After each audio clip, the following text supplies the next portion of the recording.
نحمده ونصلي ونسلم على رسوله الكريم اما بعد فاعوذ بالله من الشيطان الرجيم بسم الله الرحمن الرحيم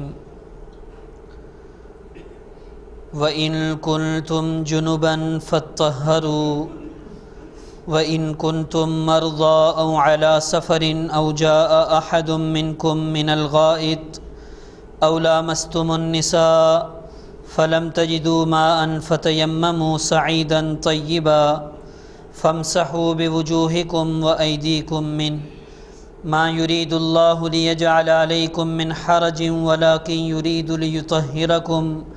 وَلِيُتِمَّ نِعْمَتَهُ عَلَيْكُمْ لَعَلَّكُمْ تَشْكُرُونَ صدق اللہ العظیم۔ چھٹا پارہ سورۃ المائدہ، سورۃ المائدہ کی 6 نمبر آیت ہے۔ پچھلے درس میں اس آیت کا ابتدائی حصہ جو وضو کے متعلق ہے اس کا ذکر ہوا۔ میں نے عرض کیا تھا کہ اس آیت مبارکہ میں 3 چیزوں کا تذکرہ فرمایا: وضو کا طریقہ اور غسل کا ذکر اور تیمم کا طریقہ۔ جس طرح وضو ٹوٹ جاتا ہے اسی طرح غسل بھی ٹوٹ جاتا ہے۔ اگر حدث ناپاکی چھوٹی ہو تو اس سے پاکی حاصل کرنے کا طریقہ وضو ہے، اور اگر حد سے اکبر بڑی ناپاکی حاصل ہو جائے تو اس ناپاکی کو دور کرنے کا طریقہ غسل ہے۔ اللہ رب العزت نے ارشاد فرمایا وَإِن كُنتُمْ جُنُبًا فَاطَّهَّرُوا، اگر تم جنبی ہو جاؤ تو خوب پاکی حاصل کرو۔ جنبی ہونے کا مطلب یہ ہے کہ تمہارا غسل ٹوٹ جائے، ایسی حالت ہو جائے کہ تم پر غسل کرنا لازم اور فرض ہو جائے۔ اور غسل کب ٹوٹ جاتا ہے، غسل کن چیزوں سے ٹوٹتا ہے، یا کس وقت انسان پر غسل کرنا فرض ہو جاتا ہے؟ جب عضو خاص سے مادہ منویہ ٹپک کر نکلے، جس کو منی کہا جاتا ہے، وہ بیداری کی حالت میں نکلے یا نیند کی حالت میں، سوتے وقت جس کو کہا جاتا ہے کہ احتلام ہو جائے، اس وقت غسل لازم ہو جاتا ہے، یا بیداری کے حالت میں کسی نہ کسی وجہ سے شہوت کے آنے کے بعد عضو خاص سے منی ٹپک کر نکل آئے تو اس وقت بھی غسل کرنا لازم اور ضروری ہو جاتا ہے۔ انسان کے عضو خاص سے جو مادہ قطرے نکلتے ہیں وہ 3 قسم کے ہیں، جن کو منی، ودی اور مزی کہا جاتا ہے۔ منی نکلے تو غسل لازم فرض ہو جاتا ہے، اور مزی اور ودی نکلے تو اس وقت غسل فرض نہیں ہوتا بلکہ وضو ٹوٹتا ہے۔ منی تو میں نے عرض کیا کہ سوتے وقت احتلام ہو جائے، یا بیوی کے قریب بندہ جائے، ہم بستری کرے تو اس وقت انزال ہو جائے، مادہ منویہ کا خروج ہو جائے، یا کسی نہ کسی وجہ سے شہوت کی وجہ سے اگر انسان کے عضو خاص سے مادہ منویہ ٹپک کر نکل آئے تو اس کو کہا جاتا ہے منی۔ اس وقت انسان پر غسل فرض ہو جاتا ہے۔ وہ نجاست بدن پر یا کپڑوں پر جہاں بھی لگے اس کو دھونا لازم اور ضروری ہے۔ دوسری قسم کے جو قطرے انسان کے عضو خاص سے نکلتے ہیں، ایک ان میں سے قسم ہے مزی۔ مزی کے جو قطرے ہیں وہ اس وقت نکلتے ہیں جب انسان اپنی بیوی کے قریب جائے یا شہوت آئے، بوس و کنار کرے تو منی سے پہلے کچھ قطرے نکلتے ہیں لیس دار، ان کو کہا جاتا ہے مزی۔ ان قطروں کے نکلنے سے غسل فرض نہیں ہوتا، البتہ وضو ٹوٹ جاتا ہے اور استنجا کرنا لازم اور ضروری ہے۔ وہ قطرے اگر کسی جسم پہ لگ گئے یا کپڑوں پہ لگ گئے تو ان کپڑوں کو دھونا اور جسم کے اس حصے کو دھونا بھی ضروری ہے، غسل فرض نہیں ہوتا۔ اور تیسری قسم کے جو قطرے ہیں ان کو کہا جاتا ہے ودی۔ ودی کے قطرے یہ عام طور پر پیشاب کرنے سے پہلے یا پیشاب کرنے کے تھوڑی دیر بعد، یعنی پیشاب کر کے بندہ فارغ ہوتا ہے کہ گویا کہ سمجھ لو پوری طریقے سے فارغ نہیں ہوتا کہ وہ قطرے نکل آتے ہیں، وہ بسا اوقات پیشاب کے ہی قطرے ہوتے ہیں، اور بسا اوقات وہ قطرے منی کا ایک حصہ یعنی لیس دار قطرے ہوتے ہیں جس میں سمجھ لی جائے کہ نجاست ہوتی ہے منی کے اعتبار سے۔ ان قطروں کا بھی یہی حکم ہے کہ اس سے وضو ٹوٹ جاتا ہے، غسل فرض نہیں ہوتا، البتہ استنجا کرنا اور کپڑوں پہ لگ جائے تو کپڑوں کو دھونا، یا جسم کے جس حصے پہ لگ جائے اس حصے کو دھونا لازم اور ضروری ہے۔ نبی محترم صلی اللہ علیہ وسلم نے ارشاد فرمایا، اذا التقى الختانین وجب الغسل انزل او لم ينزل۔ جب دو شرمگاہیں آپس میں مل جائیں، آدمی اپنی بیوی کے قریب جائے، شرمگاہ کے ساتھ مل جائے، تو آپ نے فرمایا غسل واجب ہو جاتا ہے، انزل او لم ينزل،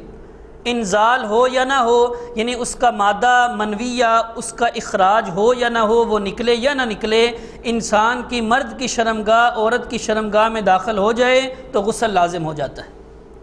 اور اسی طرح دوسری چیز ہے، جب انسان غسل لازم اور فرض ہوتا ہے کہ عورتوں کو ماہواری کا جو خون آتا ہے، جس کو حیض کا خون کہا جاتا ہے، کہ عام طور پر ہر مہینے عورت کو چند دن وہ خون آتا ہے، اس خون کو حیض کا خون کہا جاتا ہے، ماہواری کا خون۔ اس کی کم از کم مدت 3 دن ہے۔ اگر 3 دن سے کم وہ خون آیا ہے تو پھر وہ حیض کا خون نہیں، اس کو کہا جاتا ہے استحاضہ، بیماری کا خون، کہ اس کو کوئی بیماری ہے جس کی وجہ سے یہ خون آ رہا ہے شرمگاہ سے۔ اور زیادہ سے زیادہ مدت اس کی 10 دن ہے کہ 10 دن تک وہ خون آ سکتا ہے۔ پھر عورتوں کی مختلف عادتیں ہوتی ہیں، کسی عورت کی عادت بن جاتی ہے اس کو 4 دن، کسی کو 5 دن، کسی کو 6 دن، 10 تک کوئی بھی دن مقرر ہو سکتا ہے، اور کسی کی عادت وہ تبدیل بھی ہو جاتی ہے، کسی مہینے 5 دن آ گیا، کسی مہینے 6 دن آ گیا، وہ خون آ جاتا ہے، اس کو کہا جاتا ہے حیض اور ماہواری کا خون۔ اس خون سے فارغ ہونے کے بعد بھی غسل کرنا لازم اور ضروری،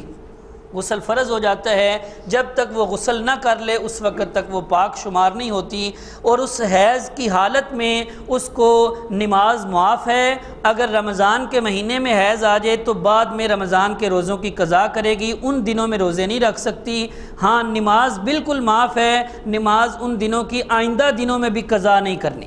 اس کی بالکل معاف ہے۔ اور نبی پاک صلی اللہ علیہ وسلم نے فرمایا، لا تقرأ الحائض ولا الجنب شیئا من القرآن۔ حائضہ عورت اور جنبی آدمی، عورت حیض کی وجہ سے جس پر غسل لازم ہے، اور جنبی آدمی جس پر غسل فرض ہے اور اس نے ابھی تک غسل نہیں کیا، وہ آدمی قرآن کا کوئی حصہ تلاوت نہ کرے۔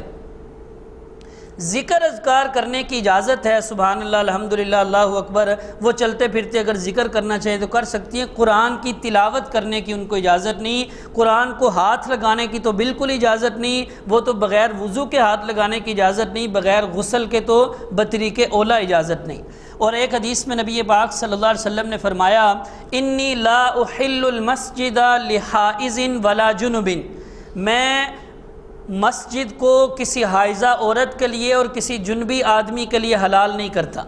یعنی حائضہ عورت کے لیے مسجد میں داخل ہونے کی اجازت نہیں جب تک غسل نہ کر لے۔ اسی طرح جنبی آدمی جب تک اس نے غسل نہیں کیا، اس کا غسل ٹوٹا ہوا ہے اور اس پر غسل لازم ہے، اور جب تک غسل نہ کر لے اس کو اجازت نہیں کہ وہ مسجد میں داخل ہو۔ مسجد میں داخل ہونے کے بغیر وضو کے بندہ داخل ہو سکتا ہے، لیکن بغیر غسل کے مسجد میں داخل ہونے کی اجازت نہیں۔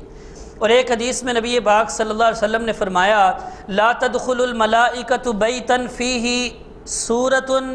او کلب او جنب، اس گھر میں رحمت کے فرشتے داخل نہیں ہوتے جس گھر کے اندر تصویر ہو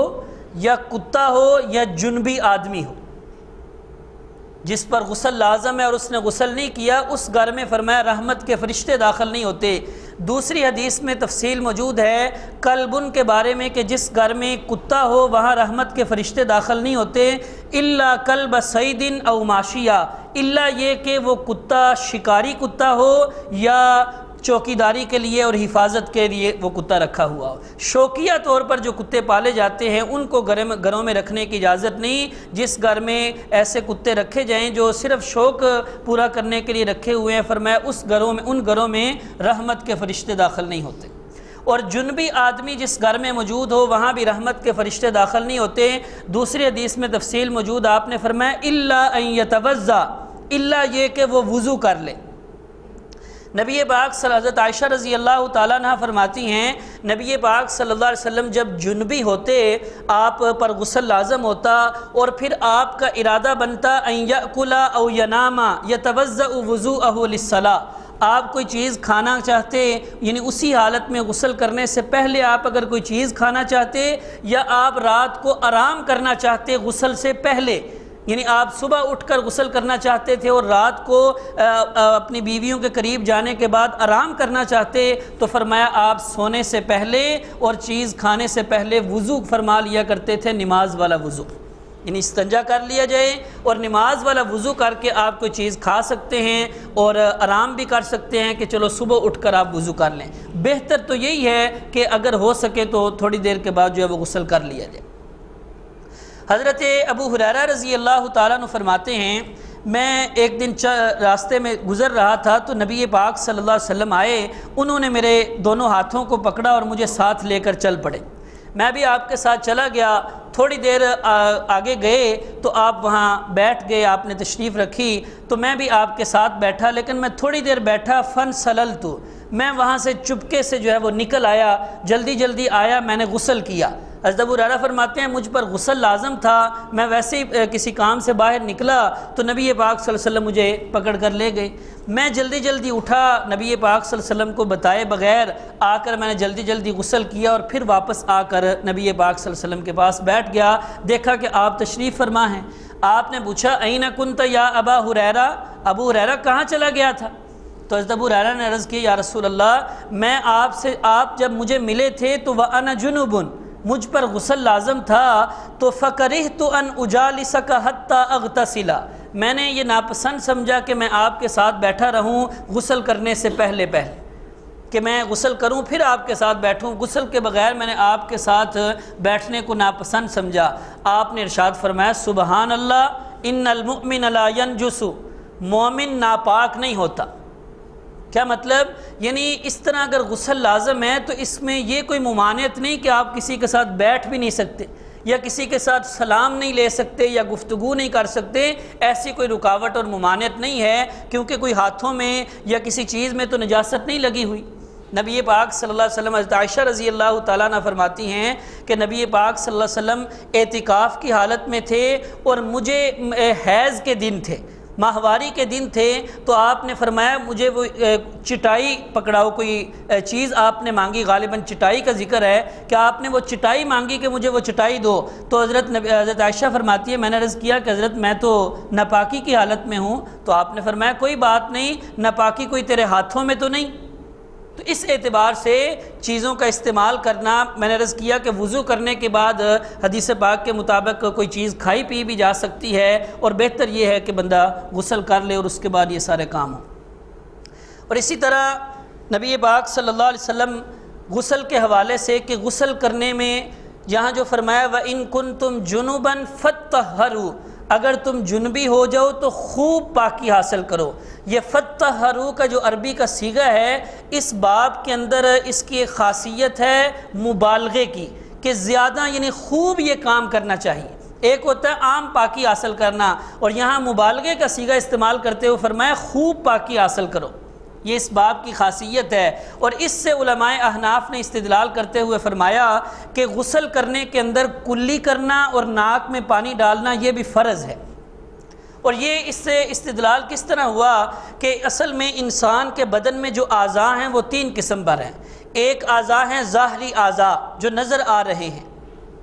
ہاتھ پاؤں یہ سارا جسم جو نظر آ رہا ہے یہ جو ظاہری اعضاء ہیں، اور ایک قسم کے اعضاء ہیں جو اندر ہیں، دل گردہ جگر وغیرہ جو نظر نہیں آتے، اور تیسری قسم کے اعضاء ہیں یہ منہ کے اندر والا حصہ اور ناک کے اندر والا حصہ جو ایک اعتبار سے نظر آ رہے ہیں اور ایک اعتبار سے نظر نہیں آتے۔ کس لحاظ سے؟ یعنی جو ظاہری اعضاء ہیں ان تک تو بندہ آسانی سے پانی پہنچا سکتا ہے، جو اندر دل گردہ جگر وغیرہ ہیں ان تک بندہ پانی نہیں پہنچا سکتا غسل کے وقت۔ تو فرمایا جن جن اعضاء تک تم پانی پہنچا سکتے ہو وہاں وہاں تک پہنچاؤ، اندر والے اعضاء تک تو نہیں پہنچا سکتے، ٹھیک ہے نہ پہنچاؤ، لیکن منہ کے اندر اور ناک کے اندر جہاں تک پانی پہنچ سکتا ہے وہاں تک پہنچاؤ۔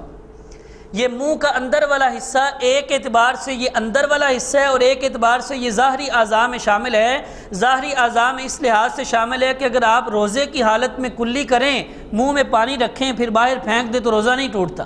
حالانکہ پانی اندر جائے تو وضو ٹوٹ جاتا ہے اور روزہ ٹوٹ جاتا ہے، لیکن پانی اگر روزے کی حالت میں آپ منہ کے اندر رکھیں کلی کریں تو اس سے روزہ نہیں ٹوٹتا۔ تو اس اعتبار سے یہ منہ کے اندر والا حصہ بھی گویا کہ باہر والا حصہ یعنی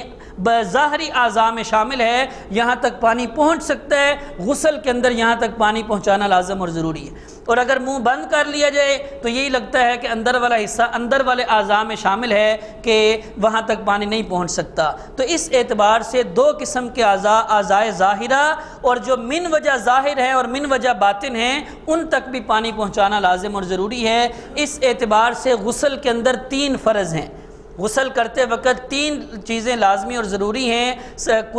کلی کرنا، ناک میں پانی ڈالنا اور سارے بدن پر ایک مرتبہ پانی بہانا کہ بال برابر بھی جگہ خشک نہ رہے۔ نبی پاک صلی اللہ علیہ وسلم نے فرمایا تحت کل شعرۃ جنابۃ، جس پر غسل لازم ہوتا ہے اس کے بارے میں آپ نے فرمایا ہر بال کے نیچے جنابت ہے، ہر بال کے نیچے نجاست ہے۔ فَغْسِلُوا الشَّعْرَ وَانْقُوا الْبَشَرَةَ، بالوں کو اچھی طریقے سے دھوو اور اپنی جلد اور کھال کو اچھے طریقے سے دھوو۔ اور ایک حدیث میں آپ نے ارشاد فرمایا من ترک موضع، جس آدمی نے بال برابر بھی کوئی من ترک موضع شعر، جس نے بال برابر بھی کوئی جگہ چھوڑ دی غسل کرتے وقت، فعل بہا کذا و کذا من النار، اس کے ساتھ جہنم میں اس طرح کیا جائے گا، یعنی گویا اس کو سزا دی جائے گی۔ جس نے بال برابر بھی جگہ چھوڑ دی غسل کرتے وقت اس کا غسل مکمل نہیں ہوگا۔ حضرت علی رضی اللہ تعالیٰ عنہ اس روایت کے راوی ہیں اور وہ فرماتے ہیں فَمِن ثَمَّ عَادَيْتُ رَأْسِي، اسی وجہ سے کہ میرا کوئی بال برابر جگہ خشک نہ رہ جائے، بالوں کی جڑوں تک پانی نہ پہنچے، اسی وجہ سے عَادَيْتُ رَأْسِي، میں نے اپنے سر کے بالوں کے ساتھ دشمنی کر لی۔ کیا مطلب کہ اکثر وہ سر کے بالوں کو صاف کر کے رکھتے تھے، بالکل مونڈ دیا کرتے تھے، اسی وجہ سے کیونکہ اس زمانے میں پانی کی بھی کمی تھی، تو اس وجہ سے وہ فرماتے ہیں میں نے احتیاطاً اپنے بال ہی صاف کر دیتا تاکہ یہ احتمال ہی نہ رہے کہ بھئی میرے بالوں کی جڑوں تک پانی پہنچا کہ نہیں پہنچا۔ اور غسل کا سنت طریقہ حضرت عائشہ رضی اللہ تعالیٰ عنہ فرماتی ہیں نبی پاک صلی اللہ علیہ وسلم جب غسل جنابت فرماتے تو سب سے پہلے آپ ابتدا کرتے فغسل بیدیہ، اپنے دونوں ہاتھوں کو دھوتے، اس کے بعد آپ استنجا کرتے، یعنی شرمگاہ کے ارد گرد یا شرمگاہ پر کوئی نجاست وغیرہ لگی ہوتی اس کو دھوتے، اور اس کے بعد یتوضأ وضوءہ للصلاۃ، نماز والا وضو فرماتے، غسل کرنے سے پہلے نماز والا وضو فرماتے، اور اس کے بعد جو ہے حضرت عائشہ فرماتی ہیں حضرت نبی پاک صلی اللہ علیہ وسلم نے پانی سے اپنے ہاتھوں کو تر کیا اور اپنے بالوں کی جڑوں تک پانی پہنچایا، اور 3 مرتبہ چلو بھر کے آپ نے اپنے سر مبارک پر ڈالا اور جڑوں تک پانی پہنچایا، اور اس کے بعد آپ نے پوری جلد پر جو ہے 3 مرتبہ پانی پہنچایا۔ 1 مرتبہ پورے بدن کو دھونا یہ فرض ہے اور 3 مرتبہ دھونا یہ سنت ہے تاکہ بال برابر بھی کوئی جگہ خشک نہ رہے۔ اور حضرت عائشہ رضی اللہ تعالیٰ عنہ فرماتی ہیں نبی پاک صلی اللہ علیہ وسلم کان لا یتوضأ بعد الغسل، غسل کے بعد وضو نہیں فرمایا کرتے تھے، یعنی جب غسل کر لیا اب دوبارہ وضو کرنے کی ضرورت نہیں ہے، غسل کر کے آپ نماز پڑھ سکتے ہیں۔ اب جب آپ نے سنت کے مطابق غسل کیا ہوگا تو اس میں وضو خود بخود ہو جائے گا، اور اگر جو وضو نہ بھی کیا آپ نے سنت کے مطابق یعنی غسل سے پہلے جو فرض ہیں غسل کے، اس میں کلی بھی کر لی، ناک میں پانی بھی ڈال دیا اور سارے بدن پر پانی بھی بہا لیا، تو وضو آپ نہ بھی کریں پھر بھی وضو آپ کا ہو جائے گا۔ لا یتوضأ بعد الغسل، نبی پاک صلی اللہ علیہ وسلم غسل کے بعد وضو نہیں فرمایا کرتے تھے۔ اور فرمایا وَإِن كُنتُم مَرْضَىٰ أَوْ عَلَىٰ سَفَرٍ، اگر تم بیمار ہوو یا سفر میں ہوو، او جاء احد منکم من الغائط، یا تم میں سے کوئی قضائے حاجت کرے، او لامستم النساء، یا تم میں سے کوئی اپنی بیوی کے قریب جائے، فلم تجدوا ماء، یعنی کسی کا وضو ٹوٹ گیا ہے یا غسل ٹوٹ گیا ہے سفر میں یا حضر میں یا بیماری کی حالت میں، فلم تجدوا ماء، وضو اور غسل کی اب ضرورت ہے لیکن پانی کوئی نہیں، فتیمموا صعیدا طیبا، تو فرمایا پاکیزہ مٹی کے ساتھ تیمم کر لیا کرو، پاک مٹی کے ساتھ تیمم کر لیا کرو، تمہیں پاکی حاصل ہو جائے گی۔ فَامْسَحُوا بِوُجُوهِكُمْ وَأَيْدِيكُمْ مِنْ، تیمم یہ ہے کہ اپنے چہروں پہ ہاتھ پھیر لو اور اپنے بازوؤں پر ہاتھ پھیر لو۔ یہ تیمم کا حکم نازل ہوا تھا کہ ایک موقع پر نبی پاک صلی اللہ علیہ وسلم اور صحابہ کرام اور آپ کی ازواج مطہرات میں سے حضرت عائشہ رضی اللہ تعالیٰ عنہ، یہ آپ کسی غزوے میں تھے، واپس تشریف لا رہے تھے کہ راستے میں آپ نے کسی جگہ پڑاؤ کیا، وہاں ٹھہرے۔ جب آپ نے فرمایا کہ چلو چلتے ہیں، جب چلنے لگے تو حضرت عائشہ رضی اللہ تعالیٰ عنہ نے فرمایا کہ یا رسول اللہ میرا تو ہار گم ہو گیا ہے، اور حضرت عائشہ رضی اللہ تعالیٰ عنہ نے وہ ہار اپنی بہن حضرت اسماء بنت ابی بکر رضی اللہ تعالیٰ عنہ سے عاریتاً لیا ہوا تھا، تو وہاں وہ ہار گم ہو گیا۔ نبی پاک صلی اللہ علیہ وسلم نے فرمایا چلو ٹھہر جاؤ۔ آپ نے صحابہ کرام کو کہا کہ ہار تلاش کرو۔ ہار تلاش کرتے کرتے اتنی دیر ہوگی کہ نماز کا وقت ہو گیا۔ جب نماز کا وقت ہوا، وہ جگہ ایسی تھی کہ وہاں پانی کوئی نہیں تھا، تو صحابہ کرام شکایت لے کر آئے حضرت ابو بکر کے پاس کہ دیکھو جی آپ کی بیٹی کی وجہ سے یہ سارا معاملہ ہوا، نماز کا وقت ہو گیا، پانی کوئی نہیں، اب کیا کریں؟ اور حضرت عائشہ رضی اللہ تعالیٰ عنہ فرماتی ہیں نبی پاک صلی اللہ علیہ وسلم میری گود میں سر رکھ کر آرام فرما رہے تھے۔ حضرت ابو بکر کو جب لوگوں نے یہ شکایتیں لگائیں تو حضرت ابو بکر میرے پاس آئے اور آ کر مجھے ڈانٹنے لگے کہ یہ سارا تیری وجہ سے ہوا ہے کہ ہم پریشان ہیں، سارے صحابہ پریشان ہیں، پانی کوئی نہیں، نماز کا وقت ہے۔ اور حضرت عائشہ فرماتی ہیں حضرت ابو بکر نے میری کوکھ کے اندر اس طرح ہجکے لگائے، مارا۔ تو حضرت عائشہ فرماتی ہیں میں نے حرکت نہ کی، ایسا نہ ہو کہ نبی پاک صلی اللہ علیہ وسلم بیدار ہو جائیں۔ بالآخر نبی پاک صلی اللہ علیہ وسلم بیدار ہوئے تو اس وقت وحی نازل ہوئی اور تیمم کا حکم نازل ہو گیا کہ پانی کوئی نہیں، کوئی مسئلہ نہیں، اس وقت جو ہے تیمم کر لو۔ اور تیمم کا طریقہ نبی پاک صلی اللہ علیہ وسلم نے بتایا، ضربۃ للوجہ و ضربۃ للیدین، دو ضربیں مارنی ہے پاکیزہ مٹی یا مٹی کی جنس میں سے کوئی بھی چیز ہو، پتھر پر، اینٹ پر، ریت پر، کسی بھی جنس جو جنس سے مٹی میں سے ہے اس پر اس طرح دو ہاتھ ماریں اور پھر ان کو جاڑ کر پہلی مرتبہ پورے چہرے پر پھیر لیا جائے اور پھر دوبارہ ہاتھ مار کر پھر جاڑ کر بائیں ہاتھ سے دائیں بازو پر اور دائیں ہاتھ سے بائیں بازو پر پھیر لیا جائے تو یہ تیمم ہو جائے گا۔ چاہے آپ کا وضو ٹوٹا ہے یا غسل ٹوٹا ہے، وضو ٹوٹ جائے پھر بھی یہی طریقہ تیمم کا، غسل ٹوٹ جائے پھر بھی یہی طریقہ۔ حضرت عمر رضی اللہ تعالیٰ عنہ سے کسی نے پوچھا تیمم کے بارے میں تو انہوں نے کوئی جواب نہ دیا۔ حضرت عمار ابن یاسر قریب بیٹھے ہوئے تھے، انہوں نے عرض کیا حضرت آپ کو یاد نہیں ہم دونوں ایک مرتبہ کسی غزوے میں تھے، جہاد کے سفر میں تھے، تو وہاں میں جنبی ہو گیا، تو میں نے یہ سمجھا کہ غسل لازم ہے، تو جس طرح وضو کا تیمم صرف چہرے اور بازو پر ہاتھ پھیرنا ہے، غسل کا تیمم شاید پورے جسم پر مٹی ملنی ہو۔ تو حضرت عمار ابن یاسر نے اس طرح کیا کہ اپنے آپ کو مٹی کے اندر لوٹ پوٹ کیا، سارے بدن پر مٹی مال لی، اور ہم نبی پاک صلی اللہ علیہ وسلم کے پاس آئے تو نبی پاک صلی اللہ علیہ وسلم مسکرائے اور آپ نے فرمایا نہیں، غسل کا تیمم بھی وہی ہے جو وضو کا تیمم ہے، انما یکفی کا حاضی، آپ کے لیے اتنا ہی کافی تھا کہ دو ضربیں ہوتی، ایک ضرب چہرے کے لیے اور ایک ضرب جو ہے وہ بازوؤں کے لیے۔ یہی تیمم کا حکم ہے، چاہے وضو ٹوٹ جائے اور چاہے غسل ٹوٹ جائے۔ ایک دفعہ نبی پاک صلی اللہ علیہ وسلم نے ایک آدمی کو دیکھا کہ اس نے نمازیوں کے ساتھ نماز نہیں پڑھی، وہ علیحدہ سے کھڑا ہے۔ آپ نے ارشاد فرمایا کہ بھئی تو کیوں علیحدہ کھڑا ہے جدا ہو کر، تو نے نماز کیوں نہیں پڑھی؟ تو اس نے عرض کی یا رسول اللہ میں جنبی ہوں اور میرے پاس پانی کوئی نہیں۔ آپ نے ارشاد فرمایا انما یکفی کا حاضی، تیرے لیے یہ اس طرح کرنا کافی ہے۔ اس وقت بھی آپ نے تیمم کا طریقہ بتایا کہ تیمم کر لیا جائے تو اس سے جو ہے وہ پاکی حاصل ہو جاتی ہے۔ اور پھر تیمم کرنے کے بعد جس طرح جن چیزوں سے وضو ٹوٹ جاتا ہے ان چیزوں سے تیمم بھی ٹوٹ جاتا ہے۔ اور ایک اور چیز ہے وہ ہے پانی، کہ پہلے پانی پر قادر نہیں تھا، اب تیمم کرنے کے بعد جب اس کو پانی پر قدرت مل جائے، قادر ہو جائے، پانی مل جائے تو پھر اس کا تیمم ٹوٹ جاتا ہے۔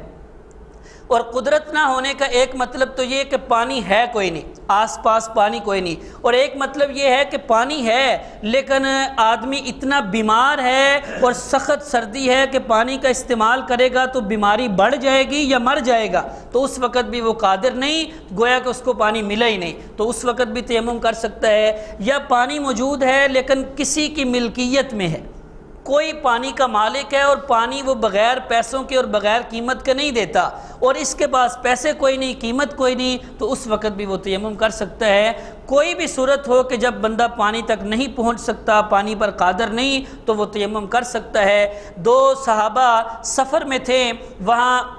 نماز کا وقت ہوا، پانی کوئی نہیں، ان دونوں نے تیمم کر کے نماز پڑھ لی۔ نماز پڑھنے کے بعد ابھی اس نماز کا وقت باقی تھا کہ پانی مل گیا۔ جب پانی مل گیا تو ان دو میں سے ایک نے اس طرح کیا کہ وضو کیا اور نماز دوبارہ پڑھی، اور دوسرے نے کہا نہیں بس میں نے پڑھ لی۔ دونوں نبی پاک صلی اللہ علیہ وسلم کے پاس آئے تو آپ علیہ السلام کو دونوں نے اپنی اپنی بات بتائی، تو آپ نے جس نے وضو نہیں دوبارہ نماز نہیں پڑھی، صرف تیمم سے پڑھی تھی، اس کو آپ نے ارشاد فرمایا اصبت سنتک وَأَجْزَأَتْكَ صَلَاتُكَ، تو نے سنت پر عمل کیا، صحیح طریقے کو اپنایا، تیری نماز تیرے لیے کافی ہو گئی۔ اور جس نے وضو کر کے دوبارہ نماز پڑھی، اس کو آپ نے فرمایا لَكَ الْأَجْرُ مَرَّتَيْن، تیرے لیے ڈبل اجر ہے۔ ڈبل اجر کس لحاظ سے کہ تو نے جو دوبارہ پڑھی ہے وہ تیرے نفل شمار ہو گئے، اس کا بھی تجھے ثواب مل گیا۔ باقی مسئلہ یہی ہے کہ تیمم کر کے آپ نے نماز پڑھ لی، آپ کی نماز ہو گئی، چاہے سلام پھیرتے ہی آپ کو پانی مل جائے، دوبارہ وضو کر کے دوبارہ نماز پڑھنے کی ضرورت نہیں۔ تیمم سے اسی طرح پاکی حاصل ہو جائے گی جس طرح وضو سے پاکی حاصل ہو جاتی ہے۔ چاہے اب ظاہری بات ہے بندے پر غسل لازم ہو گیا، نجاست بدن پر لگی ہوئی ہے، لیکن تیمم کر لو، اللہ نے کہا پاک ہے تو پاک ہے، چاہے نجاست بدن پر لگی ہوئی ہے۔ اور اللہ نے اس حکم کا ذکر کرتے ہوئے فرمایا ما یرید اللہ لیجعل علیکم من حرج، اللہ تمہیں تنگی میں نہیں ڈالنا چاہتا کہ اگر پانی نہیں ملتا تو پانی ہی کوئی تلاش کرو اور چاہے جہاں مرضی جانا پڑے پانی تلاش کرو، نہیں، فرمایا اللہ نے تمہیں آسانی دے دی کہ یہ حکم نازل کر دیا لیطہرکم، ایک تو تیمم کے ذریعے تاکہ تمہیں پاکی حاصل ہو جائے، ولیتم نعمتہ، اور تاکہ اللہ کے انعامات بھی تم پر مکمل ہو جائیں۔ جس طرح پانی ایک نعمت ہے، اس طرح مٹی کو بھی ایک نعمت قرار دے کر فرمایا کہ تمہارے لیے پاک ہے۔ لعلکم تشکرون، اور آپ اللہ رب العزت نے علت ذکر فرمائی تاکہ تم ان سارے احکامات کا شکر ادا کرو۔ اللہ رب العزت سمجھنے کی اور عمل کرنے کی توفیق عطا فرمائے۔ اللہم صلی علی سیدنا ربنا ظلمنا انفسنا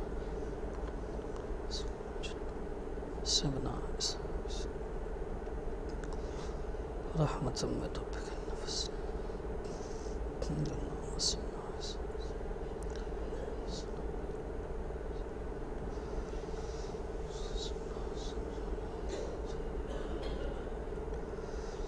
صلی اللہ تعالی علی خیر خلق محمد وعلی آلہ وسلم۔